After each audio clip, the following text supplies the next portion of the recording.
Le stade Bollaert est en feu, 40 000 spectateurs sont venus soutenir les 100 et or et espérer une victoire des hommes de Jean-Guy Valem, une victoire qui serait synonyme de qualification pour la Coupe de l'UEFA l'an prochain. C'est parti, percée de Pierre Lègle dans la défense canaise, des frappes croisées juste à côté.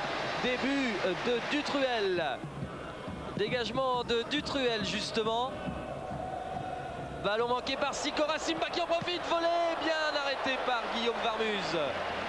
Caen, de son côté, doit absolument s'imposer pour espérer éviter la deuxième division. Tout dépend du résultat de Saint-Étienne. Et pour l'instant, ce sont les Lensois qui se montrent les plus entreprenants. Mérieux, bien vu avec Sikora qui va pouvoir centrer pour Thierry et but. Voilà, 37e minute de jeu, 14e but de Joël Thierry cette saison. Thierry qui donne l'avantage au 100 et or pour la plus grande joie des 40 000 spectateurs du stade Félix Bollaert. Lens se libère, Lens qui reste sur 3 résultats plus que moyens, un nul et 2 défaites dont un fameux 6-0 à Monaco. Attention à Mérieux qui est accroché par Dutruel et Monsieur Lenné dont c'est le dernier match chez les professionnels ce soir. Signale un pénalty indiscutable pour les Lensois, transformé par Sikora.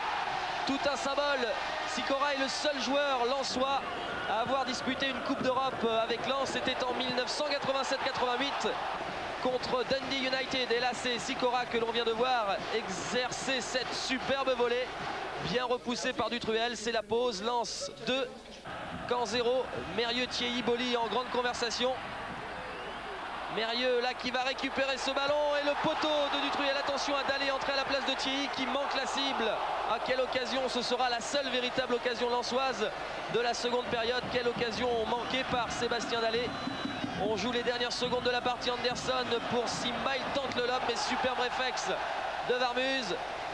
Lens s'impose 2-0, Lens est européen, Caen est en deuxième division, Bollaert est en ébullition et les Lensois ont aussi du cœur.